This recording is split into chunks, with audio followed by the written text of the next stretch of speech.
up. Get ready. It's going to be a very, very intense journey. Begin.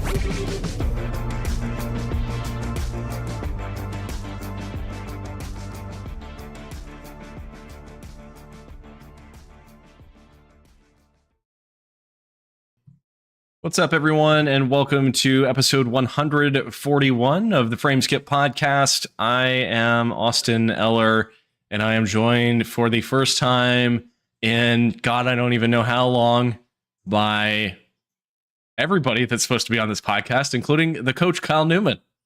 How are you, Coach? What's up, man?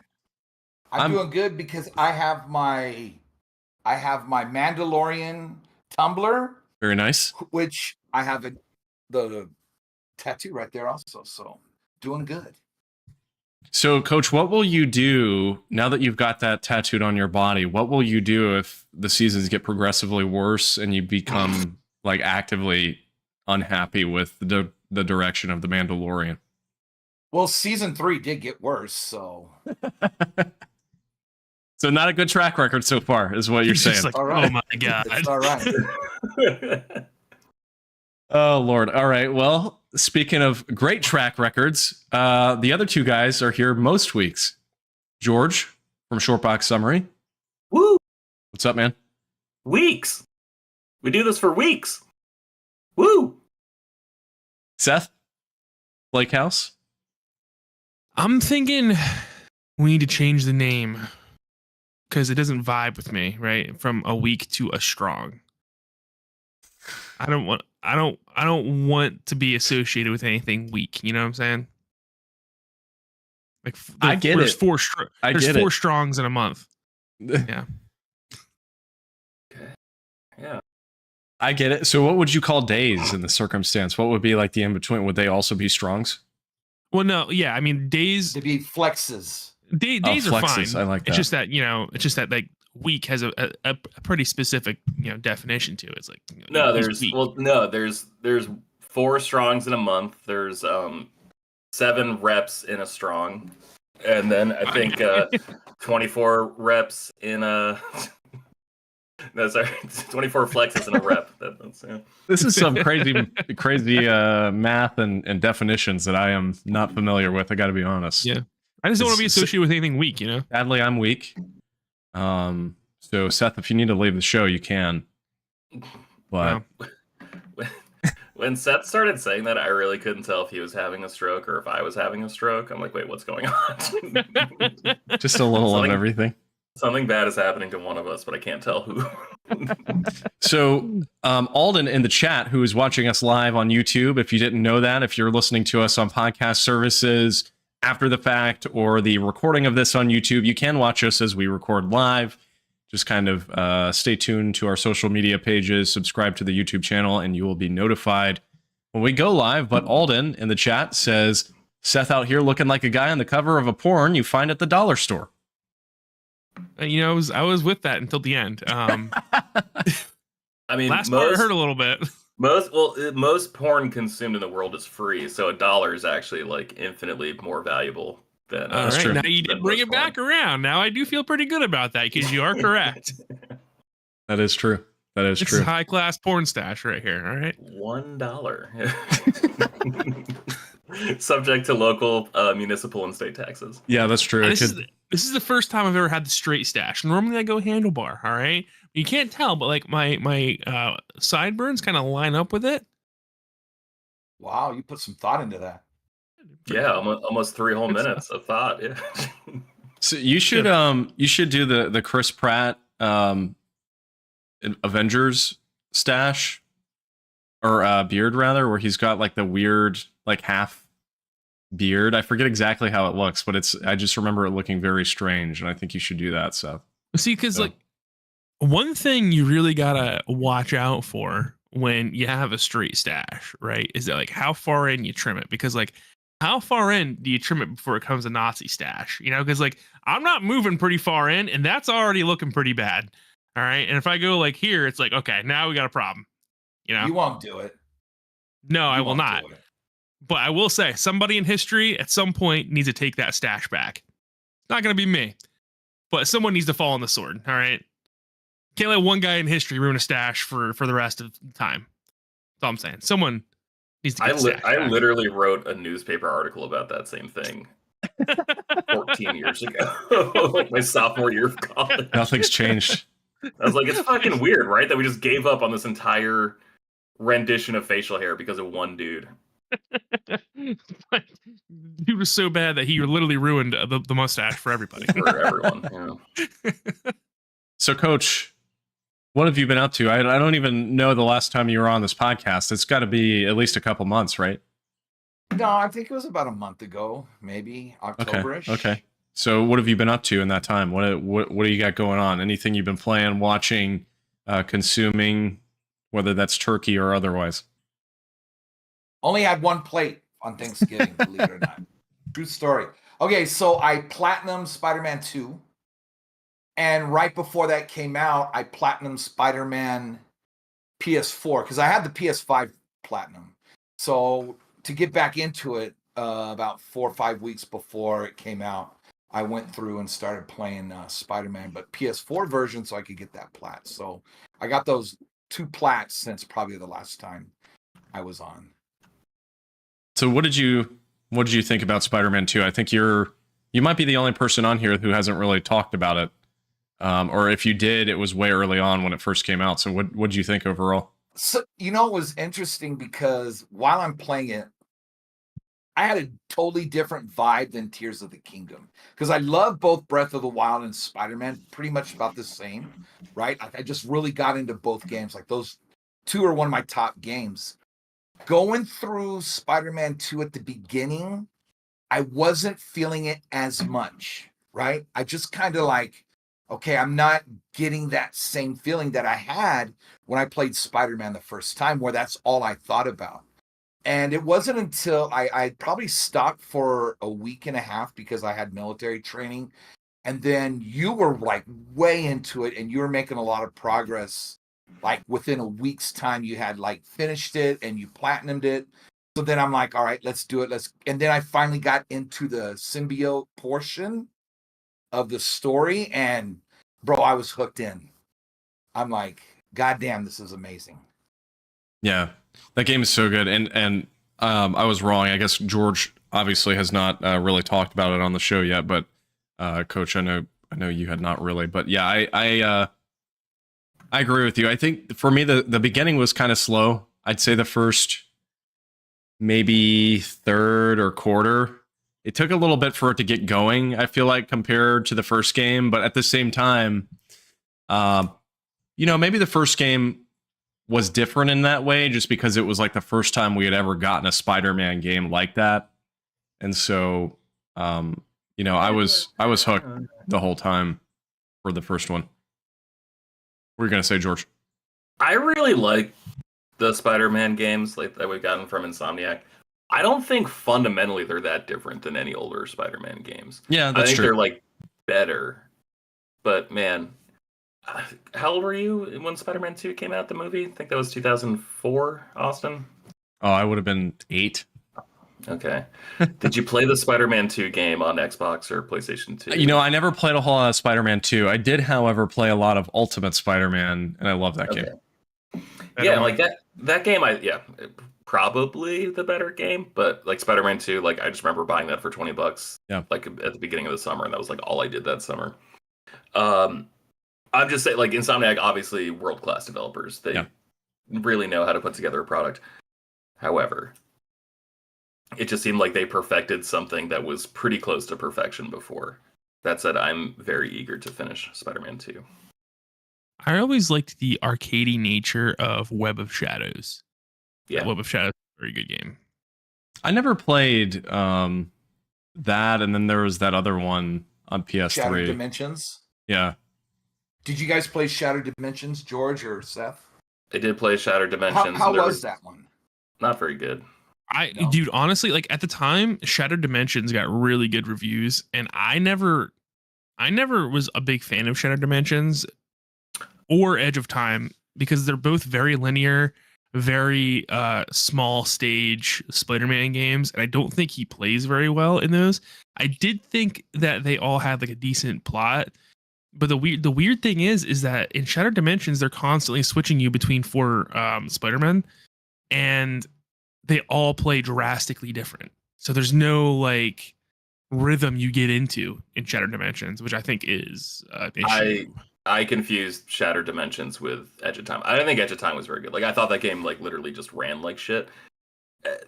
Shattered Dimensions was fine. But Seth is right that like you were moving around quite a bit. I actually like the smaller levels. Like I thought it kind of made it almost feel like a speedrunning game, where like you could actually do something as quick as possible. Whereas like in an open world, like I want to do everything so slow. I want to see how fast I can go, but I also am just very casually like, oh, like I got to get to Brooklyn right now. Like okay, I'm just gonna. So let me ask you guys this: which one is the best non-Insomniac game?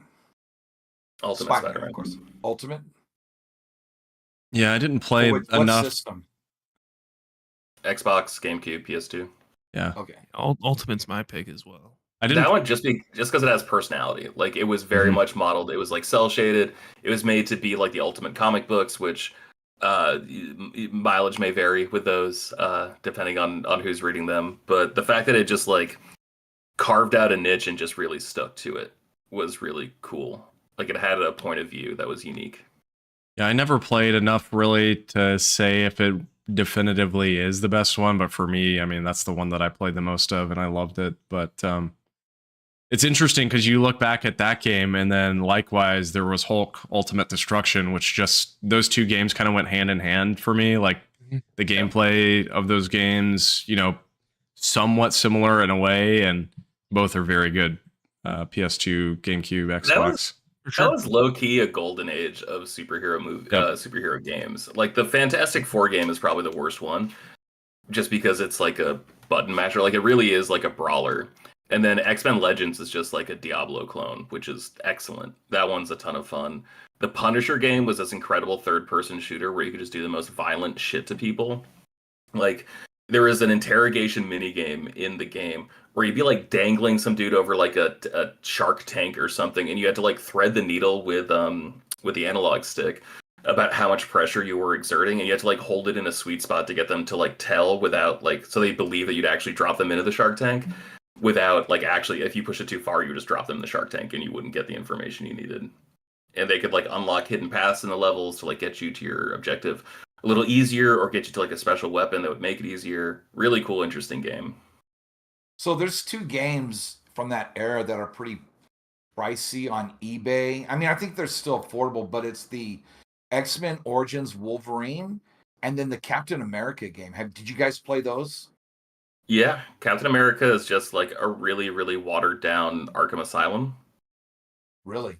Yeah, but you're kind of dropped into like this war-torn European city as Captain America. So basically, like think Arkham Asylum, but you're in like a little city, and you're instead of Riddler trophies, you're collecting I think Fabergé eggs, and you're just like pulling combos with the same exact fighting mechanics as Arkham Asylum. It came out about the same time, right? Because those were both on PS3. Yeah, I think Captain America the movie came out in 2011. That sounds and Arkham right. Asylum was 2009, so there was a bit of a gap between those two. You know what game is extremely expensive is Marvel Ultimate Alliance 2 Gold Edition. Yes, because you can't get it anywhere now. You can get you can't get the DLC anymore. They took the DLC off the Xbox Live. Yeah. So that game on Amazon right now is $400. Did anyone else? Well, I don't trust Amazon inflated prices. I'm trying to find the price charting for the Gold Edition. I believe that they re-released them live on Xbox Live, right? Mm-hmm. And then they removed them. Yeah, they re-released Ultimate Alliance 2. I snagged those on PS4, which somehow might be like the two rarest games I own. And they also had Marvel Heroes Omega, I think, which was like from Gazillion Entertainment. I actually knew a developer who worked there. I worked with his wife at an agency, and I would just like come up with a list of questions and like hand them to her. So she would just like bring in the answers to me at work because I thought his job was so much fucking cooler than my job, and I was right. But that game was great. That was just like an online sort of MMO, basically like Ultimate Alliance. And that game, I heard about it and it was shut down within like 2 months. Yeah, unbelievable. I have them on Wii. The Ultimate Alliance. Yeah, both 1 and 2. So I never played And 2. then of course, and then 3's on the Switch. So Yeah. They I actually think- don't have it on price charting. I didn't think 2 was very good. but 2 is isn't fine. 2 started off with that story Secret War where like Nick Fury and a bunch of heroes go to Latveria and they try to assassinate the Latvian prime minister, and then it immediately jumps into civil war. So you have to like actually choose which side you want to go on, which is kind of interesting. But I thought the game was pretty short, and the big thing was combining powers, which was like a kind of light element in the first game. And basically, it was the same thing as the first game. They just like added extra animations and made like the payoff be like a little cooler. But ultimately, I thought the first game was just a better tour of the Marvel universe. Like they were trying to be like serious and dark in the second one. I just didn't think that worked for the type of game it was. So, quick little sidestep here. Alden in the chat asks, have any of us watched the live action One Piece? I'm going to take a guess and say no, because I don't think any of us are really One Piece people. It's on my list. Yeah. So, I'm going to Pennsylvania for Christmas this year so I can be with Aaliyah's family. Which it makes sense because like I think of the past like nice. 8 years we've done either my family or no family. So like it's about time. And I have like a list of shit that I want to do that week on there. So One Piece is absolutely on it. Gettysburg. I wish. I'm still like so mad we didn't go to Valley Forge, and then she told me we did, and I just like refused to believe her. Like we went to a wedding that supposedly happened in Valley Forge. I'm like, no, we got to go to like the place. And she's like, no, we're in the place. Like it's fucking nothing. I'm like, no, we got to go to the place of Valley Forge. And she was just like, you're a fucking idiot. Like we're there, man. And I'm like, no, we gotta like it's not even a gift shop here. This can't be Valley Forge. oh my There's god. not even a gift shop. Well, that's how you know you're someplace cool. Fucking Gettysburg has a gift shop. Fucking Bunker Like Hill has a gift 1,000 shop. it's like a open grass field, huh? Yeah, and I was just like, no, Yeah. but where's the cool Yeah. part of Valley Forge? There's not even a microbrew here. Like, come on. Go Hey, to what's the name of that? Knoebels. Yeah. It's a lot of fun. Knoebels? What? Knoebels is a amusement park. Apparently, according to Austin, this world famous wooden roller coaster that I've been riding my Oh whole man, life. I love those are wooden roller coasters are the only ones I go on because they don't go fast enough to scare me. Yeah, the it's Phoenix, I think is the one, right? It's actually really well known, like from a coaster community standpoint. It's like one of the highest rated wooden roller coasters in the world, which is interesting because it's not like record breaking or anything, but people just really like it. So It's like a Michelin star restaurant or a non-Michelin star restaurant that has like a 4.9 on. It's really that park is really interesting though, Seth, because I went with Elijah years ago when I was up there, and you know how most of the time, George, you'll go to like Six Flags and you'll just pay the entry fee and like you can just ride whatever. Knoebels, it still operates like a classic like 100-year-old theme park where you'll go in and you'll use a ticket to get on a roller coaster, Sick. which is really interesting. Yep. Yeah, but you don't pay an entry fee; you just walk in. So it's really unique in that way. Well, yeah, because people like to go to Knoebels to get the food and stuff too. Like the local people will go there and just like get like the restaurants are really highly rated. The Coca-Cola still has cocaine there, so it's a big hit. Yeah, They make it themselves. That's right. That's right. And the root beer, they don't have it. They didn't authentically use cola, so they have to. It's NyQuil actually. The root beer. George, what have you been up to, man? Hope you had a good Thanksgiving. I've been playing 2 games. I played 2 games this thing. I'm sorry. I've been kind of like really stressed out lately, despite the holiday. Like I wasn't stressed out because of the holidays. I was stressed out during the holidays, and I didn't want to escape into Spider-Man because then I thought I would just associate being stressed out with Spider-Man. So I played 2 games. Good decision. Good decision. Yeah, I played 2 games predominantly. I played Assassin's Creed Mirage, and I played Battlefield 2042. Tell us what you think about Mirage. I'm really interested to hear what you think. I think it's really good. It's. I've only played Assassin's Creed 2. That's my only interaction with like the original Assassin's Creed series. I love Origins. I love Odyssey. I got so bored of Valhalla because I got it within a year of me spending 170 hours in Odyssey. So I needed a bit more of a break. But Mirage, it's funny that like so many of the problems from the old game still haven't been solved. Like if I'm trying to parkour my way out of like a sticky situation, I'll still like accidentally run up a wall instead of like running up like a series of crates to get up to like a ledge or something. And I remember vividly having that problem so frequently, like the first time I started playing Assassin's Creed 2 back in like 2010, 2011. But the game is gorgeous. I'm amazed at everything they're capable of doing. I think it feels less like a traditional Ubisoft game, which is funny because it still has so many elements. Because like I just platted Far Cry 6, and so I was expecting way more bleed over, and like there is a lot of mechanic sharing between those two games, but it feels way more distinct in this version of Assassin's Creed. So I'm enjoying it. I recommend it. I also think there's a lot to play out there. So like I don't think anyone needs to rush to play Mirage. Like I think I got it was like a buy two get one sale. So like I paid 40 for it technically through that sale. I grabbed that. I grabbed Starfield, and I grabbed the Metal Gear Solid collection. Okay.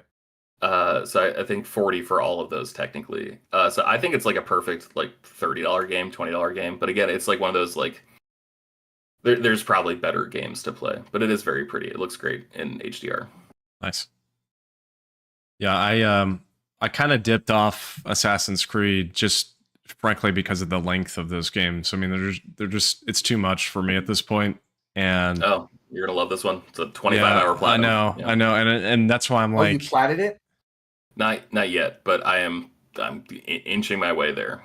I'm much more interested in this game than I have been the past three. I mean, I know everybody raves about the last three, certainly Odyssey, but it's very hard for me to find time to like spend 100 hours on a game these days. And so I've kind of gotten to the point where if games are that long, like I just don't even want to play them. Odyssey is great, but it's like it's like The Witcher with like fixed combat and like a less well-written story. You know, like it's fundamentally a different game, whereas this is very, very much an Assassin's Creed game. Dude, and much like Spider-Man 2, it's a 25-hour platinum. My favorite thing about Odyssey is that you'll get like a wanted level almost, and they'll send mercenaries out to fight you, try and kill you, right?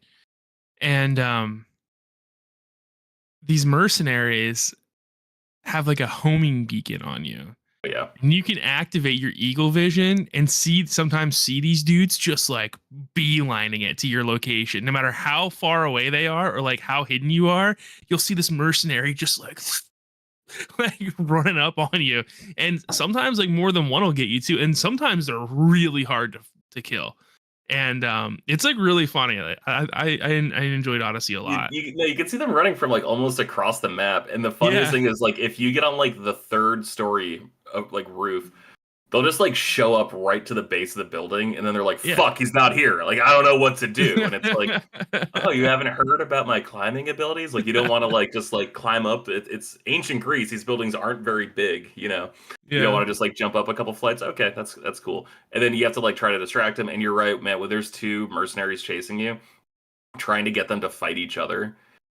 And even better, when you kill these mercenaries, if they're like ahead of you, like because in Assassin's Creed Odyssey, there's like a specific tab that's just talking about mercenaries, and like you are inadvertently a mercenary because you have to kill like the last one on the list for some mission or whatever, so that puts you on the mercenary list.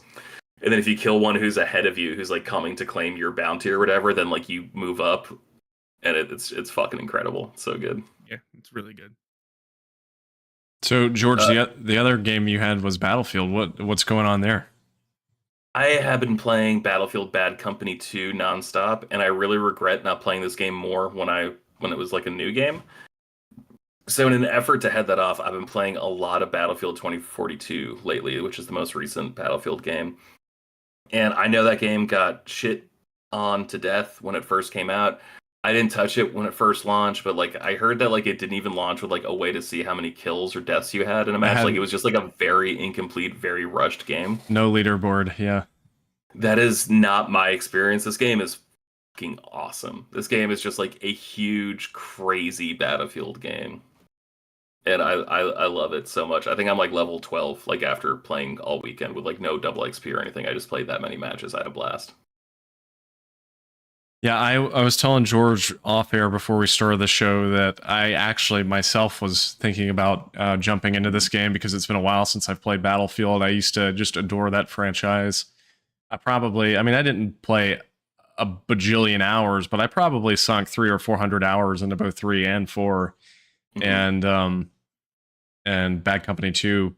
I'm sure over 100 if I had to guess, but yeah, I never played this one when it released just because it got, like you said, George, I mean, just did not review well at all. I mean, nobody had a positive opinion of it, but I want to play it, and I thought I had snagged it from PlayStation Plus when it was free a few months back, and I went to go to my library and install it, and turns out I just never added it to my library from PlayStation Plus, which is so frustrating. So at some point, I'm going to have to grab it on sale. Also, before I give up my microphone, I just want to share 2 things too. One, the other thing I've been doing lately, I've been collecting the fuck out of Pokemon 151 Scarlet and Violet. I am missing just a few of like the chase cards, like the rare art that's in like the back of the set, and I'm missing 2 uncommons that is driving me crazy because I've opened up, I don't know, like realistically like 50 packs before I stopped buying packs, and then I was just buying singles. And somehow in all the packs I opened, I never got a fucking Wartortle. I never got a Squirtle. I never got a Jinx. And I never got a Hitmonchan and Hitmonlee. And I'm to the point where the only cards I'm missing now are like Jinx, Vileplume, and then like all the fucking rare cards from the back. But I have a few of those, but like I'm gonna put together a complete set. I'm very excited to I think I have an alternate art Jinx. Pretty sure. I pulled 2 of those, but not just like the basic set Jinx. Oh, okay. So you literally want every card. Oh, I want every card. Yeah. Oh, okay. Wow. I've never completed a set before. Like even like I used to buy whenever there was a new set of Magic the Gathering, I used to buy a box and try to put together a play set of all the commons and uncommons, and like I thought like the lands at the very least I would just buy those from the shop just because like, you know, it's just like real life, like land's not getting any cheaper. So I did that, and then Magic just flooded the market with too many products, and I just like couldn't keep up. I pre-ordered the Fallout decks, and when they released the Final Fantasy set, I'm realistically gonna buy that too, because I mean, since playing Final Fantasy 16, I'm a huge Final Fantasy fan. Everyone knows that, so I'm gonna buy that. But besides that, Magic is just not for me anymore. It's way too expensive. But that's what I'm doing with Pokemon, and playing Battlefield Bad Company 2 over the weekend. We figured out a way. It's me and like I'm in a group chat with like 15 other people who are also trying to platinum the game before the servers go offline in December 8th. So we've got like a little over a week to go before this shit becomes unobtainable. I'm level 15. You got to get to level 22 so you can unlock the 4th and final pistol, because you got to get 5 kills with every pistol in the game. So like that's all we're shooting for. And we found a way to get like 20 XP in like an hour, basically, which is almost an entire level. And because the way it goes is like, oh, from level 7 to 8, you need to get 15,000 XP. From level 8 to 9, 16,000. It just does that all the entire way up. But I did something I never thought I would ever do. And I went downstairs and I grabbed like a clamp from my girlfriend's workshop. And there's a certain match type where you have to like arm and disarm a bomb. And so I just like talked to a guy, and we just like set up a private server, and I just like clamped down the circle button of my PlayStation 3, my DualShock 3. And I just sat there and like read comics and like talked to this guy on chat, you know, just trying to like make sure the game didn't shut down yet. And we just did that for like probably 3 hours last week. Fucking incredible. Went up like 8 levels. It was great. I can't wait to, hopefully we'll be doing that again later tonight to cross 22. Dude, I've done that twice. The first time was in Rocket League. For the platinum, you had to drive like a certain amount, and I think Elijah and I both did it where you just like have a rubber band on your controller so that the car is like turning constantly while the right trigger is also stuck down, so it's just constantly driving. Nice. And I did that on that game, and then I don't remember why, but I feel like I did it on Final Fantasy 15 for some reason. I can't recall if there was a trophy for like walking a certain distance or something. Seth is nodding his head yes. Yes, to get the platinum trophy, you had to max out all 4 of the characters' like specific skills. Okay. And the one for the big dude, I forget his name. Oh, was a survival Gladio. It was a survival skill, and you had to walk a certain distance, and it would go up, and then you could rest. So, but people were doing was they were wrapping a rubber band around their controller and just having the characters run around in circles. Yeah, did that. I have that platinum. Incredible. Well, it was like a ridiculous amount you had to walk. Yeah. Like there was no way you were gonna get it naturally. You pretty much had to cheat. It was stupid. And because like right at the beginning of the game they introduced chocobos. So why would you walk anywhere? You know, but you have a car. Like, yeah, Like- you have a car. So this is stupid. Seth, what's been going on with you, man? What have you been up to? Dude, I've been straight cocked up for Christmas, man. I'm just getting into the Christmas spirit and just like, you know, That's a way to put it. Decorating and Decking the buying halls, right? decorations and hanging lights. Yeah, dude. Decking these fucking halls. Someone's halls are getting decked for sure, dude. And then when I've been not doing that, I've been playing more Legend of Heroes, Trails in the Sky, the God third. damn it. Almost done with it, dude. Almost done, dude. And I gotta tell you, I was talking to Pedro about this today because me and him have this infamous race, and we both agree we were wrong, completely wrong about the Trails of Cold Steel series. And the only reason we thought that the first game was like terribly boring was because we hadn't played the previous 5 games in the series. And they like throughout that whole game they're like pulling on these threads that like they set up in the previous games, and we're like, this is stupid, dude. Like, what's going on here? So there's like 100 hours of like setup and like payoffs and stuff that we just didn't get at all. So that was like a pretty interesting revelation, because there's like all kinds of characters in this game that I'm playing that were introduced in Cold Steel, you know, and I'm like, I didn't understand who that character was at all. So no, I'm having a blast, and I'm playing it on Steam Deck, so it's perfect because the game's originally released on PSP. So the PSP, you know, good portable system, and there was no real way to play them these days. So they were released on PC, but no one wants to sit their PC and play these games that were meant for a portable system for a long time. That transition doesn't work out well. But on Steam Deck, it's perfect because Caitlin can watch TV and I can play for 20 minutes or so, or here and there, and just hammer it out. So it works out pretty well. Are you interested in the Steam Deck OLED that they announced? Because it looks pretty nice. Looks pretty nice. I would be if my Steam Deck wasn't fine already. They just didn't give me enough of a reason to upgrade. If they'd been like, oh, it's got like improved specs or whatever, I would have been all in there. But just for like an upgraded screen, I can't justify it. Now, Watson did just buy the OLED model. Nice. So I'm a little jealous of that. I got to go check it out and see how that looks. But does that make you think that there's going to be a Steam Deck 2? The fact that it was just like a screen upgrade and not like an internal? I mean, there's got to be at some point. The Steam Deck is like widely successful. Yeah, but just the fact that like it's not like a yearly refresh or like I mean, has it been around long enough to like cell phone style, like every 2 years there's a refresh? I mean, it released. Did it come out last year? I can't remember when it released.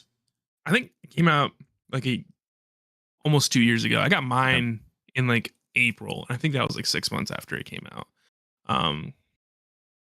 But yeah, dude, the Steam Deck's awesome, and I think that it's so successful that Valve would be stupid not to make it a runner up to it, the sequel, whatever you want to call it.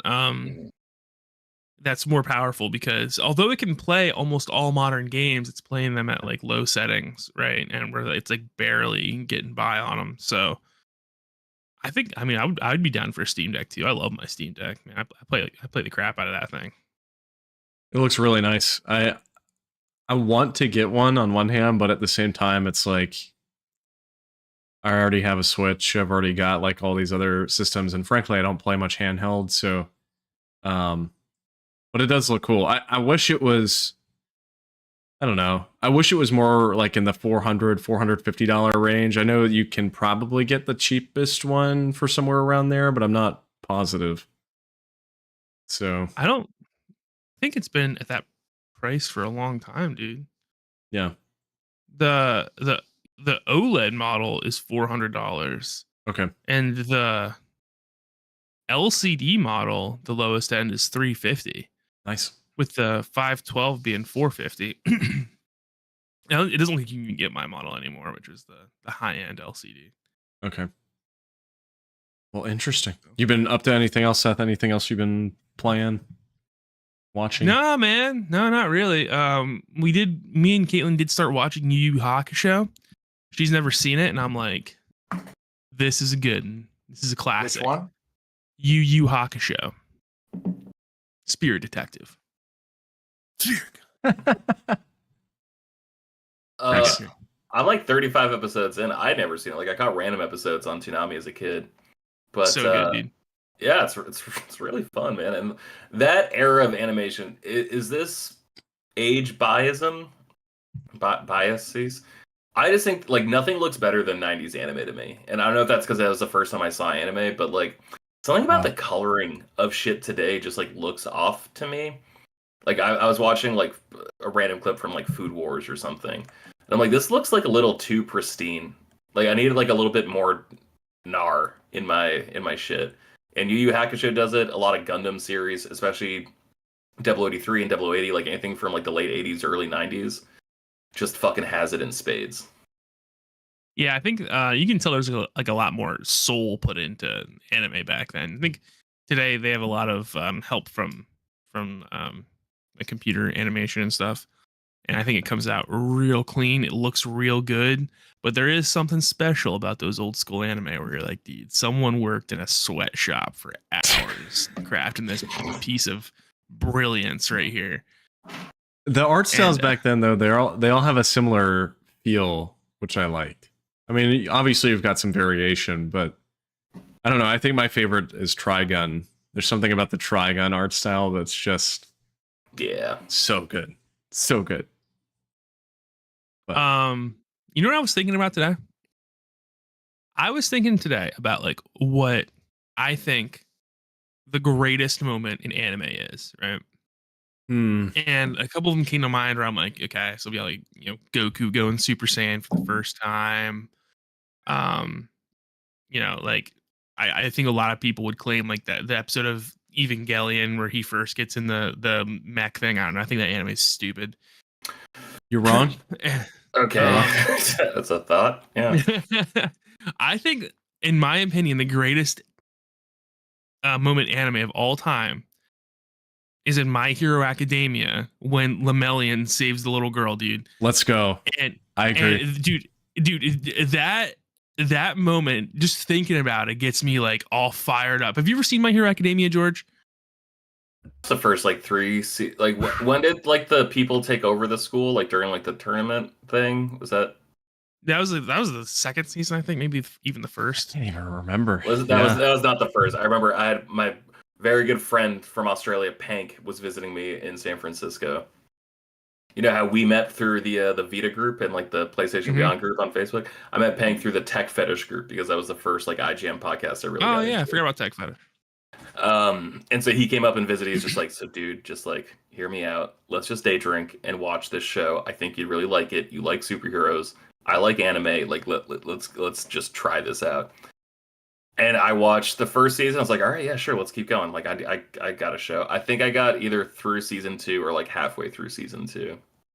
So there is I know what arc you're talking about. It wasn't a tournament, it was like a training grounds, I think. It was a training ground. It was like the school tournament, basically. Yeah. It was fundamentally tournament arc, right? Like they were seeing who the strongest kid was. Yeah. So there's this character called Lemillion, and he was known to have like a really useless quirk, which was that he could pass through like walls and stuff, and he like perfected it for combat, and he became one of like the top students at UA. And they're in this operation because this gang has captured this little girl. This main villain has like this crazy thing where he can like disintegrate everything, and they have this dude that makes these bullets with darts in them, and when they hit somebody, they take away their quirk permanently, right?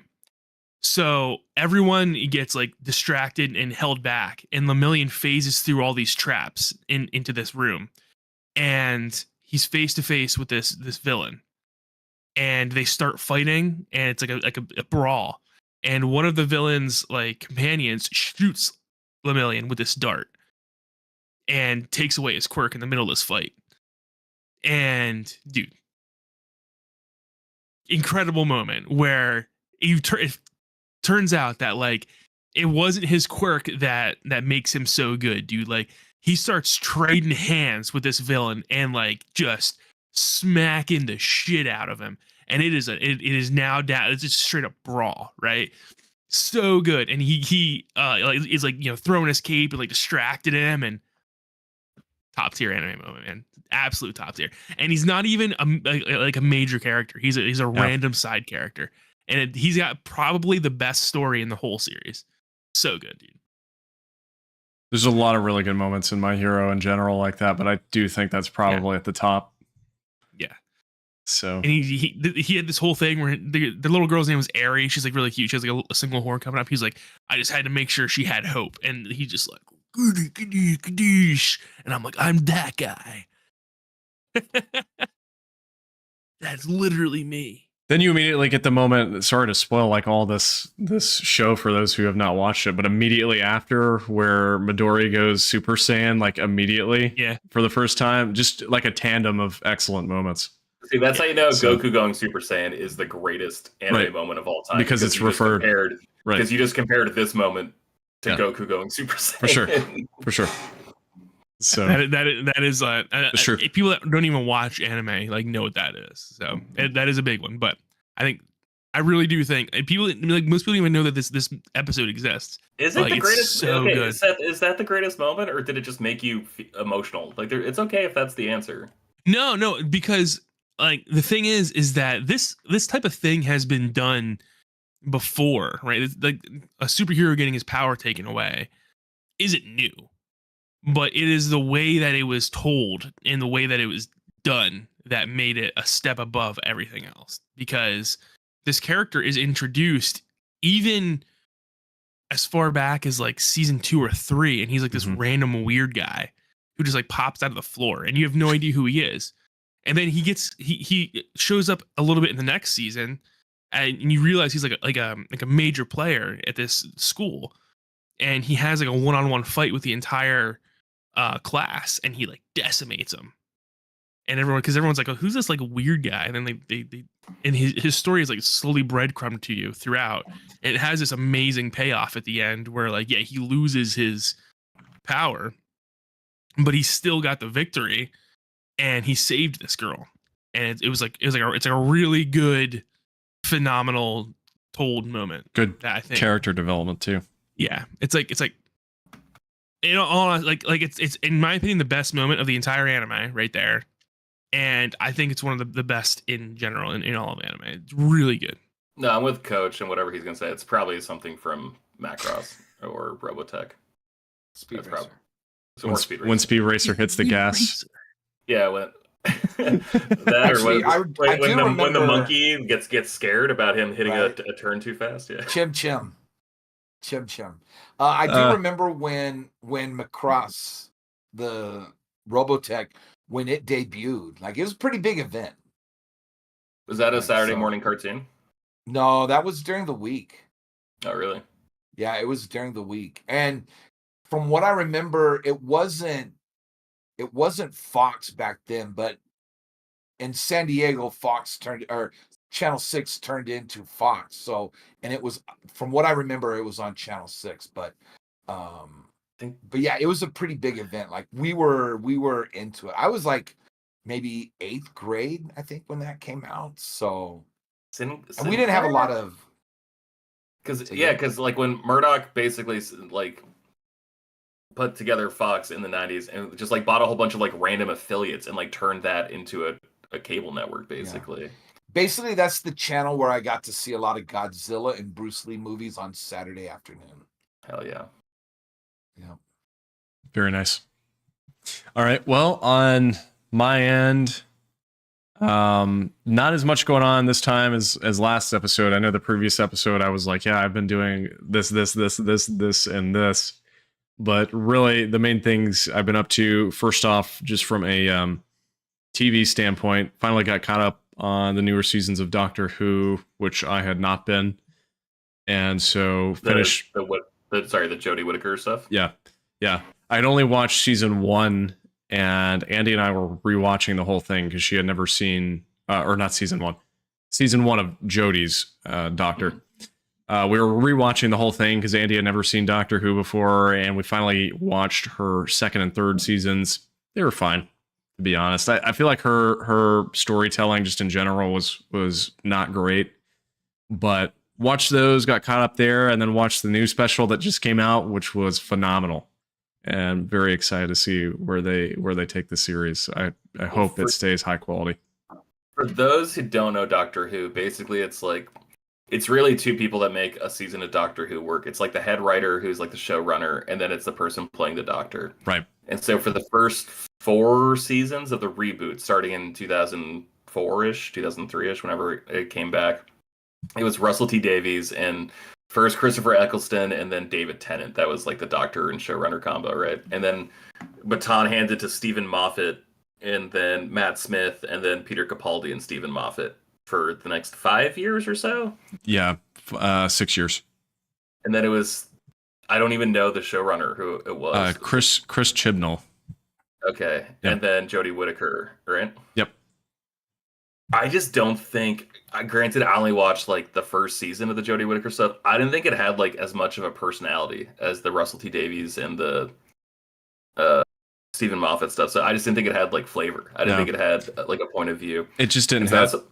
That's why I fell off. But now it's back. Russell T Davies, doesn't he like own Doctor Who now? He doesn't own it, but he has his own production company called Bad Wolf Production or something like that, which if you know anything about Doctor Who, that's a reference to something that happens in the first season. So he named his production company off of something he wrote in the first season of Doctor Who. Anyway. Good reference. That's actually the greatest moment in anime when you realize what Bad Wolf is. Yeah. Yeah, I'd agree with that. But yeah, everybody loves those first 4 seasons, myself included, and he's back now in charge of Doctor Who, which is extraordinarily exciting. So anyway, the special was good. How many are there supposed to be before the new series kicks off? There will be 2 more. So there will be one this coming Saturday and then one the following Saturday. And then there will actually be one additional special on Christmas Day. They are bringing back the Christmas special that they used to have. And then from there, yes, all of these are on Disney Plus now. From there, at some point, they haven't announced when, but after the Christmas special, there will be a new season at some point. So I'm back, man. Do I need to watch the Jodie Whittaker stuff? I don't really think so. Read up on what happens because, frankly, they retconned some of the Doctor's lore, which I'm not a fan of whatsoever, but I bet they're not just going to forget that happened. So the actor from the reboot, the first season, he was only there for 1 year. Christopher Eccleston. He didn't come back. He was awesome, bro. Like, he's great. He's great. He's a great Doctor. I loved him, but the rumors were always that he just didn't get along with Russell T Davies. Who knows how true that is, but the rumors were that like he just didn't jive with. Oh, I read that he didn't want to be typecast as like a nerd genre dude. That makes sense. Because everything else I've seen is Christopher Eccleston. Everything else I've ever seen, and he's been like a fucking villain. That's true. But so it's like, all right, dude, you're already typecast as a villain. Like, don't you kind of want to be the hero or like anti-hero as that Doctor was? No, I do think there's possibility for him to come back though, because, and sorry, we're going way into Doctor Who stuff, and I know George and I are like the only people that have ever seen that show. So I apologize. Listen to you nerds talk about anime for 16 years. It's fine. Chris Eccleston did come back recently on the Big Finish audio productions, which if you know anything about like British television, that's kind of a thing over there where they'll take a really popular franchise or series or even just an original IP and make what's essentially like a radio show that is an audio only like storytelling, I don't know, medium. And so Chris Eccleston recently came back to play the Doctor for the first time in like 20 years on several of those Big Finish audio productions, which like in the past, I mean, he absolutely refused to do. So I would hope that there's maybe some like chance of him returning to the show at some point because he's great. He's a good actor. Yeah. Well, the sidekick from the first year, the female actress. Yeah, Rose. She did. Yeah, Rose. She did such a good job. Like, I fell in love with her just watching. Yeah. Like she brought me into it. So Yeah. David Tennant's the man though, so I'm glad to see him back. He's my favorite, like without a doubt. So some good stuff going on there. But he's my favorite too, but like also Matt Smith, somehow underrated doctor. I don't know how. yeah, People like Capaldi way more than I understand. I don't really care for the Capaldi stuff. I love Capaldi. I would actually put Capaldi above Matt Smith, but Interesting. But I think Matt Smith's writing is better than Capaldi's. The problem is Capaldi, like as an actor, and the way that his character is portrayed is excellent, but the plot and the stories I think are much better with Matt Smith's era. I think he's a fucking loser. He's like, well, I can play guitar. Can't you give me a scene where I come out playing guitar on a tank, talking to a Dalek? It's like, okay, guy, yeah, that's fucking sick. Guitar. Okay, so anyway, enough of that nonsense. Because again, I know George and I are really the ones that care. The other thing I've been up to, really the only thing I've been doing, is I've totally finished up Alan Wake 2. Got the platinum in it last night, actually. And I mean, I don't know what else could be said that I haven't already said. The game is absolutely freaking excellent in every way. I'm really excited to see where this franchise goes because it really is something special. I don't know. I really don't know how to explain it, but there's like just something about that universe, something about Control and Alan Wake that is hitting me right now like nothing ever else has from a game perspective outside of maybe Metal Gear Solid. But it's just so good. Is it your game of the year so far? Oh, absolutely.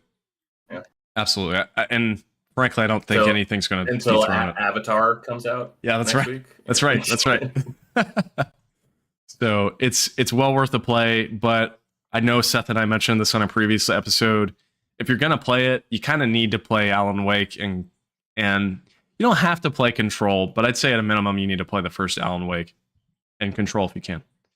So it's very good. I think it's necessary. Like, I don't know what the director was talking about when he said you didn't have to. Like, you had no idea what's going on. Yeah, I could play those two games. I mean, I could somewhat see not playing Control and still understanding it, but Alan Wake, no. I mean, you need to know what happens in Alan Wake to understand like what the hell is going on in 2. So, but I jumped in. Oh, go ahead. Never mind. I just now, as I was saying that, I remembered that you posted this on Facebook. So go ahead. Or Twitter or whatever it was. Yeah, so I just jumped. The only other thing I've been doing just briefly is I jumped back after I finished Alan Wake 2 to Alan Wake Remastered because I didn't have time to replay it before 2 came out. And I'm not super far in, maybe just an hour and a half, but I'm looking forward to playing further. There are more references than I remember. There are little things here and there, and I'm glad that I've played 2 and I'm now going back instead of reverse because they're just little things that I'm noticing, and I'm like, wow, they actually did something with this in 2. So it's going to be fun to play it, although by comparison to 2, which is probably the best looking game I've ever played, it looks pretty rough. So yeah, I played Alan Wake for the first time like 2 years ago, and I fucking hated my experience with it. I mean, like the story is great, dude, but I hate how it controls. The combat is my least favorite part of that game, and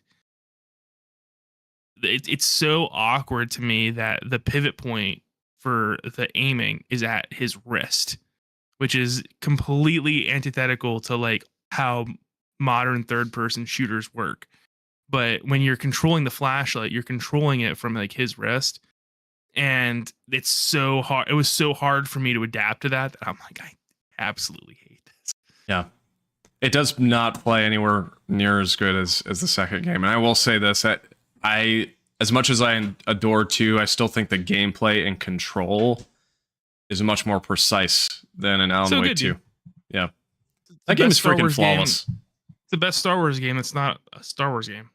I was listening to Take Control earlier, the song that's in that game, and I just 7.5 minutes of goodness, and I was like remembering everything from that game, and I'm dying to go back to it. I think that's got to be a top 5 game of all time for me. So, but, I agree. Anyway, that's all I've been up to. So I wanted to quickly hit on here, because we haven't really gotten to this. We are now at 3 years since the Xbox Series X and PlayStation 5 first released way back in 2020. Kind of crazy that it's been that long already. I mean, presumably we're either at or a little under halfway through the system's life cycle. So I know we all have either one or both of these systems. And so I just wanted to kind of round out the show here with a discussion on where we're at and what we think about the system so far, now 3 years in. So I know last year, I think we were all kind of the opinion of like, nothing really is hitting these systems that make them feel new, and I'm curious to see if that's changed for any of you guys this past year. So, Seth, what are your thoughts on? I know you don't have a Series X, but what are your thoughts on the state of the PlayStation 5? Yeah, a state is what I would call it. Maybe a state of stasis is a good term, dude, because I feel like this year is the first time we've gotten games that felt like pretty impressive. And specifically just at the end of the year here with Spider-Man 2 and Alan Wake 2. Now I haven't played Returnal. I heard people say Returnal seems to be like a big heavy hitter for the PlayStation 5 to showcase what it's made of, but I don't know, man. I just still feel like where are we at? And you know, to be fair, I don't know if it's the PlayStation 5 and the Series X, or if it's the state of the gaming industry in general. You know, I still am of the mind that we probably didn't need this console generation yet. That's kind of where I'm at. Is just like, I don't know that we ever need a new console generation, to be honest with you. Like, at what point is enough? Because we're already getting to like a what's that called when like humanity meets technology? Singularity. We're reaching like a singularity with video games, right? Where like the tech is going up and up, but like the companies can't afford to make the games to meet the tech. And in my personal opinion, video games are impressive enough as it is.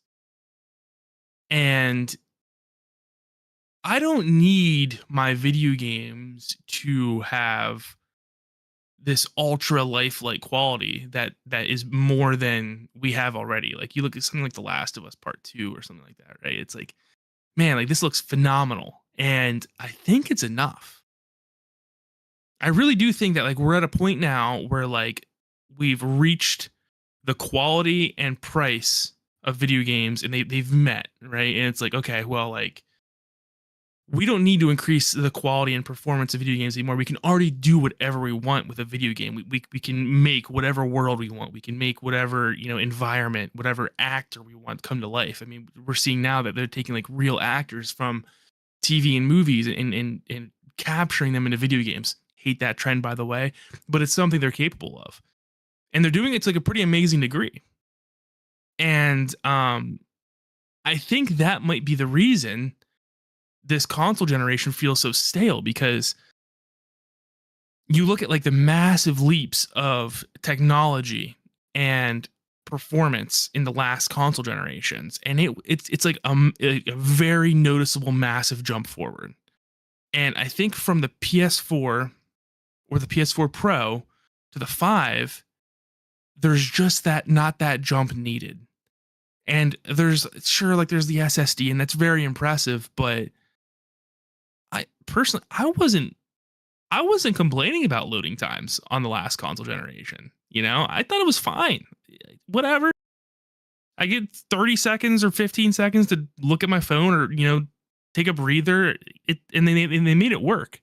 And we're still getting those a lot of times with like animations and stuff. It's just, I don't know, man. I think we've reached, like I said, a singularity where it's like, enough is enough. These games look lifelike. I know we've always said that, but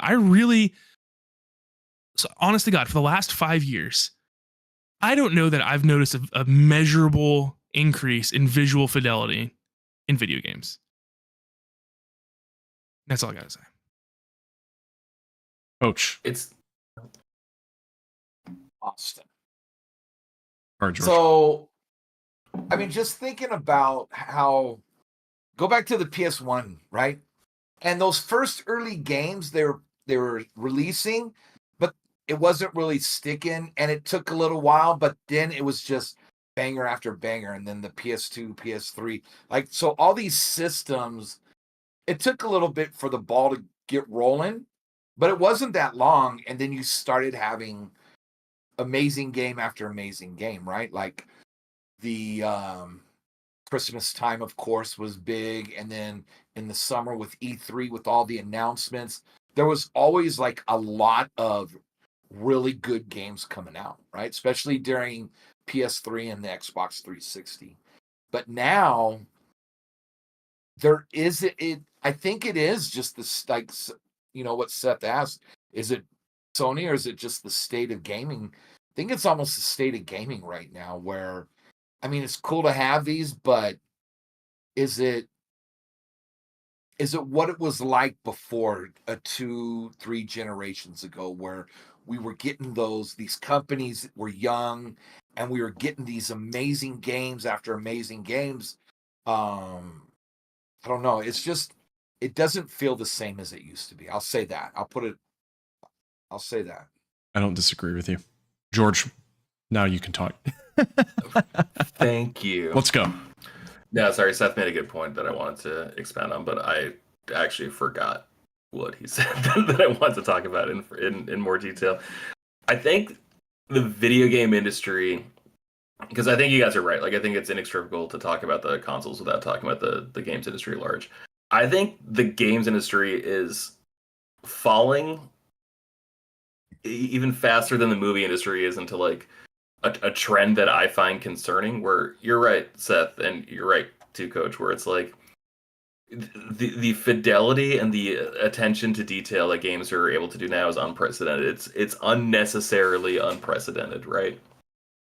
And with movies, it's like a studio would so much rather spend $250 million on one movie and make $750 million than spend $200 million, $250 million, whatever number I said, on 5 movies and make the same amount of money. I don't know what it is, but they would so much rather just do the one movie. I don't know if it keeps like their tax purposes. Like, I don't know what it is, but they just don't care. And like, personally, I would so much rather have more bites at the apple. And it feels like we're at a point where a studio really only feels comfortable putting out one A+ game every 5 years, as opposed to a B+ game every 3. And I gotta be honest with you guys, I would so much rather have a B+ game every 2 or 3 years. Like, Skyrim came out November 11th, 2011. I don't know when Elder Scrolls 6 is going to come out, 15 years later, and it's because Skyrim set such a fucking high bar. And like, I appreciate what it's like to follow up on something that everyone considers masterful and all this, but like, man, it like you inadvertently fell into like a Half-Life Episode 3 situation or a Half-Life 3 situation for yourself. And I think that that's like a really dangerous thing for the video game industry, where like all of a sudden, like, games studios were going bankrupt before when they weren't spending 5 years making a game, when they were just making like a year on a game, when they were spending 2 years on a game. And so like, I think we're going to get to a point where there's just going to be like the main people, like we're not going to get, like, I think that the indie scene is going to thrive for PC, but it's just going to be like little shitty arcade experiences, no offense, that I just like kind of don't care about, where it's basically going to become like miniclip.com or like Newgrounds circa like 2003, just because that's the only thing people can like afford to make when they're not working on a AAA budget. And the thing that I always go back to is that like the Wii was incredibly underpowered compared to the 360 and the PS3. Fucking Mario Galaxy was still one of the best looking games that came out that year, because it's not about graphical fidelity, it's about creativity. And I feel like gamers today and game developers today are confusing graphical fidelity and creativity. Where it's like, oh, we can make a more realistic looking thing. It's like, yeah, but that's not a fucking interesting thing. You know what's not cool about like a perfectly detailed P-coat in your game is the fact that I fucking have one in my closet. Like, I know what it looks like. You don't need to do it. Like, you can sum up the idea of a thing. That's my thoughts on the video game industry and my concern. My biggest concern about, like, I predominantly play on the PlayStation 5. I think the PlayStation 5 physically looks like someone's idea of the future from 1999, and that's why I was so excited with its like fucking wacky bullshit idea. It's so true. Like, it looked like a video game console in a Dreamcast game, right? Like, it looked like oh, it's a Sega 2028 cast or whatever the fuck they'd call it. I'm just not seeing it with the games. And like Seth, you're right. This is the first year we finally got like what felt like PlayStation 5 games, but I felt like we got 3 of them. Like, and yeah, man, like, you don't like I like I said, I've been playing a lot of Battlefield Bad Company 2 lately. You didn't need to do much more than Battlefield Bad Company 2. That's a pretty fucking good game. Make it, I don't know, 10% prettier, and like most people will be happy. Like, I don't know. Everyone feels subservient to the people complaining about whatever random bullshit thing on the internet. We just gotta shut up, people. We just gotta shut everyone up. Except, like, you're like, no one was complaining about loading times. I think you're like 99% right. Yeah, I think so too. The only time I ever remember people like really complaining about loading times was in Mass Effect and Bloodborne. Right, and Bloodborne's were like real bad. They were unacceptable, especially in a game where you die a lot. That was rough. But yeah, dude, like I said, last 5 years, I haven't really noticed a massive measurable difference in quality. And yet these developers are packing way more detail into these games. It's like, this is how I feel also about, like, by the way, like 4 to 8K TVs. I'm like, dude, at some point, the pixels are so small that I literally cannot tell the difference. I cannot tell. I can somewhat get the want for 4K, because there is a difference if you sit close enough or have a large enough display from 1080 or 1440. But 8K, like, yeah, unless you've got like a 30-foot tall TV, like, you're not going to see a difference. Yeah, and that's what I feel about like games being made today. I'm like, dude, you guys are wasting your time packing this much visual fidelity in here, because we were cool with games a decade ago, man. And they like sure, like, you could tell it was a video game, but now it's like you guys you're detailing things on such a minute microscopic level. And I think in a certain way, Unreal Engine 5, when that like really catches on and becomes popular, that's going to help with that, with its scanning technology, if they decide to use it. But yeah, I don't know. I think that we're also in this cycle, like George said, where the developers are making one game and it's taking 5 to 7 years. And it's like, God. See, that's my big problem, to be honest with you. It's like, yeah, it's not even necessarily the fidelity, because I actually kind of disagree with you, Seth, in a little bit. Like, I do like the fidelity of the games we're getting these days, but I mean, like Alan Wake 2, absolutely gorgeous. I felt like the way that game looks does add to the experience, but sure, at the same time, and I know you've also voiced this in the past, Seth, and I'm sure that we all kind of feel this way. The budgets and the development times of these games to reach these fidelity points, it's far too extensive now, because now we've got games like Alan Wake 2, Last of Us 2, where we're not going to get follow-ups to those games, these very, very story-driven games, for 4-5 years. I mean, Remedy came out like a couple weeks ago and said they just started pre-production on Control 2, and I'm like, that hurts so much, dude. That like breaks my heart. Yeah. So and then we had that I don't know if it was a leak or what it was, but the whole thing with Mass Effect, where they've been showing the new Mass Effect gameplay or trailers rather, and they're saying that's not even going to be out till 2029. And I'm like, stop. It's just, guys, there's got to be a breaking point. Okay, I can get behind like the super massive, Avengers Endgame budget style games, as far as like a Grand Theft Auto 6. Okay, I could maybe get behind like one of those every 10 years, sure. But like, does every game need to be this obnoxiously high budget, obnoxiously large team, perfect fidelity? The answer is no. Absolutely not. So and it's frustrating. Dude, I also just want to like comment back to what George said about art style. Such so much more important than like actual detail, man. There is a breaking point, right? Where like we've talked about before, Xenoblade Chronicles 2 and 3, some of the most amazing art and environments that have ever been made look like absolute crap and garbage. So that's a problem. But I mean, you get them onto like a modern console and like get some anti-aliasing in there and makes the resolution not 140p or something like that. Perfect. But yeah, I just think you change the art style a little bit. Yeah. Dogs barking. And I think the Switch is an interesting to talk about when it comes to creativity, because they have this extreme hardware limitation. And frankly, I mean, I know not everybody's into the Nintendo exclusive games and the games that they offer, but they are putting out way more games than any other system. And I wonder if this is just pure speculation, but I would wonder if that's because of the limitations they have, and because they're not trying to make, you know, an Alan Wake 2 or a Grand Theft Auto 6 or a Last of Us Part 3. They're just trying to make fun games that can fit on the Switch. sure. And like, I wish the Switch was like a little bit more powerful. Yeah, I don't disagree. You know, I wish the Switch was at like, you know, the PS4 level. But I'm so cool with like PS4 Pro level games. Yeah. And like that is, in my opinion, perfect. That is the sweet spot right there.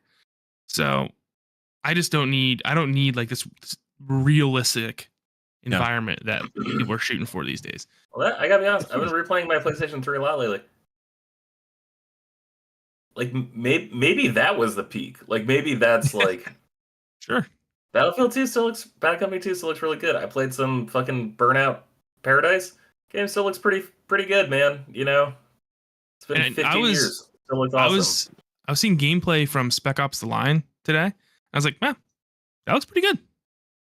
So yeah. Well, think about the developers from the last like 2-3 generations ago, like Naughty Dog when they first started, right? You had Sucker Punch, you had Rare, you had Bungie, you had Retro Studios, you had all of these companies that were still like, because the technology was growing, they were trying to do their best, but the games were coming out every 2 to 3 years, right? Maybe 3 to 4 years. And another thing, and I know you guys said this, but that's not happening anymore. No. You know, maybe Spider-Man, only because they reused a lot of assets. So the time from Miles Morales really to Spider-Man 2 wasn't that long. It was just enough to jump back in and be like, okay, let's go. But we're not going to have that. Like, when's the next whatchamacallit, God of War gonna be? You know, that's what I was just gonna bring up, dude. Like, that series drives me absolutely insane because they're using long form storytelling in a medium where you can only get one entry every 5 years. So it's like, why? Give me like a solid story without any like strings that aren't pulled at. You know, maybe leave room for a sequel, but stop giving me cliffhangers in video games when you're not going to give me the next entry until I might be dead. I might be dead in 5 years. I don't know. I could have a heart attack at any moment. Cliffhangers work in soap operas when the next episode is the next day, and comic books when the next issue is the next month. But yeah, like, what the fuck? Like, what's going on in Tamriel? Like, I'm sorry. Like, I know the only one who like really gives a shit about Elder Scrolls, but like, what's going on with the fucking Thalmor, right? Yes. Oh, they outlawed praying to this god. Cool. What's gonna be the fucking fallout from that, man? Because you are the embodiment of that god. So like, what does that mean? And to your credit, George, because I respect the Elder Scrolls lore. All right. I think I brought this up earlier in the year. Bethesda has been giving us breadcrumbs for a plot line in every Elder Scrolls game, going back to the first one about this lost king in a different continent. Hey, make it pay off at some point, man. Yeah, I mean, the first game only came out 30 fucking years ago, so I'm sure we're gonna get to that breadcrumb any second now. Just gonna make it pay off at some point, dude. I'm gonna find him. I'm gonna smack him. So Todd Howard, right? Oh my lord! I just want to say, because we haven't really talked about too much the PS5 and Series X themselves.